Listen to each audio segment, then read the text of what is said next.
વિષય આધુનિક સુવિધાનો સદુપયોગ.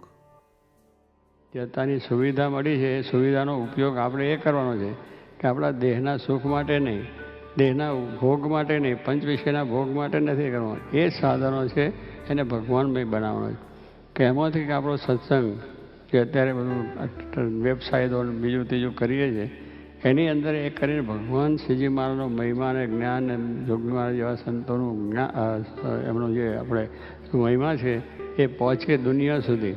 સાચી વસ્તુ છે એને પહોંચાડવી એ મોટી સેવા છે.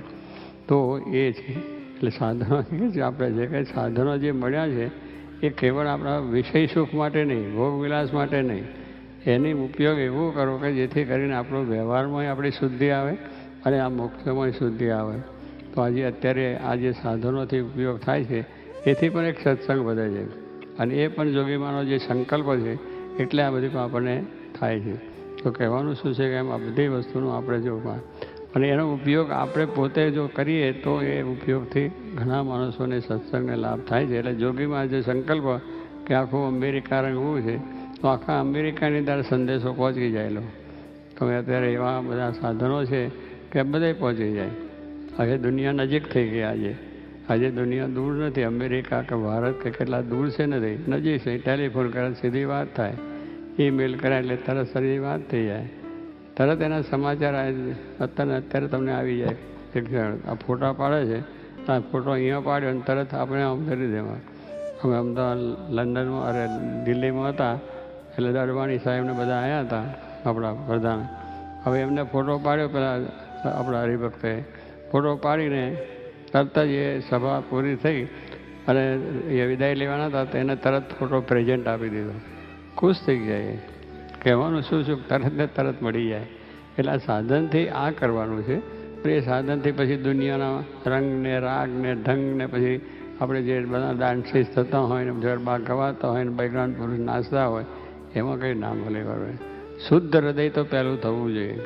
આ બધું દુનિયા છે એનાથી આપણી મનનું ભ્રષ્ટતા થાય, મનની ભ્રષ્ટતા કહેવાય.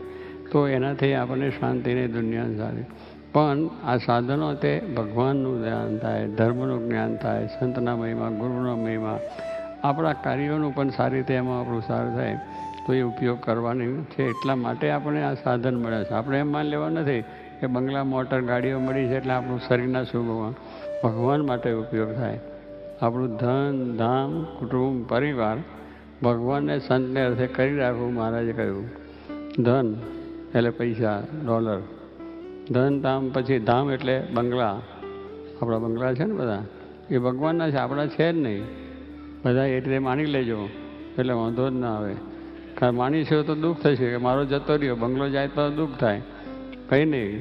ડૉક્ટર સ્વામી આપણે સમજાવે છે ને કે આ દુનિયામાં બધા મોટરો ખરા આપણી જ છે, બસો આપણી છે, પ્લેન આપણા જ છે. જરૂર પડે તો બેસી લીધું, પછી એની મેં તે કામ ચાલ્યા કરે દુનિયાનું. આપણે કંઈ વાંધો નથી. તો સુખ રહે. તો મારું જતું રહ્યું, મારું હતું અને મારું કહેવાય નહીં ને મારું થાય.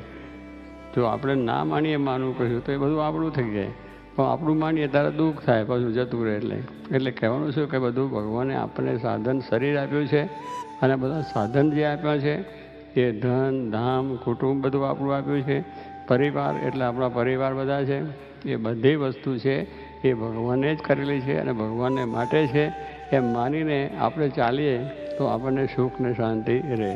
એટલે જ્યારે ભગવાનને માટે ઉપયોગ થાય. અત્યારે આપણે આ છે આ હોલ આપણો છે એમ માની લીધું કે અત્યારે 4 દાડા ઉપયોગ કરીશું, અરે 12-10 દાડા ત્યાં સુધી આપણે છે ને બસ જે રીતે આપણે ભજન કીર્તન કરવું તો કરી લેવું, પછી ચાલ્યા ગયા. જે ઉપયોગ એની ખંખર નહીં, મેન્ટેનનો વાંધો નહીં, ફૂટું એનો વાંધો નહીં. તો કહેવાનું છે કે એ સાધનનો ઉપયોગ કરીએ એ સારા માટે કરીએ તો એમાંથી ઘણું સારું થઈ જાય છે. આ એક જ્ઞાન છે, આ એક સમજણ છે. આ સમજણથી જ કરવાનું છે. આમ તો બધું આપણે ભોગવીએ છીએ પણ જ્ઞાનથી આ વસ્તુ છે આપણી માનીને ભોગવીને મૂકી દીધી, બસ પતી ગયું.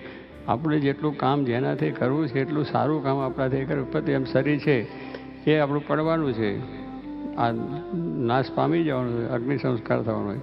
પણ એના થકી આપણે આંખે કરીને ભગવાનના દર્શન કર્યા, આંખે કરીને આપણે સારું જોયું, કાને કરીને ભગવાનની કથા સાંભળી, વાણીથી ભગવાનના ગુણગાન ગાયા, હાથે કરીને એમની સેવાઓ થઈ. બુદ્ધિથી આપણે પૈસા બધા કમાયા, ધનધામ કુટુંબ થયું, એ ભગવાનને માટે ઉપયોગ આવ્યો.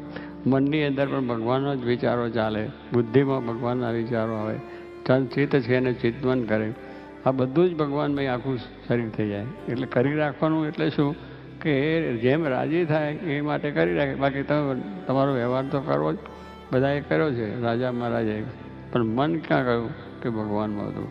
દરેક ભગવાનની આજ્ઞા પાળવી એ ઉત્તમ વસ્તુ છે. એની આજ્ઞામાં સુખ છે. દુનિયા બધાની આજ્ઞા પાડીએ છીએ પણ એ સ્વાર્થનીય છે, નિસ્વાર્થ છે, આપણા મોક્ષ માટે છે, કલ્યાણ માટે છે. તો એ બધું છે. તો આજે જોગી મહારાજ આપણને જે શાસ્ત્રી મહારાજ આજે આવા પૂનમના ઉત્સવો તો બહુ જોયા છે. એમના સમયની અંદર પણ મોટા મોટા ઉત્સવ ઉજવાય છે.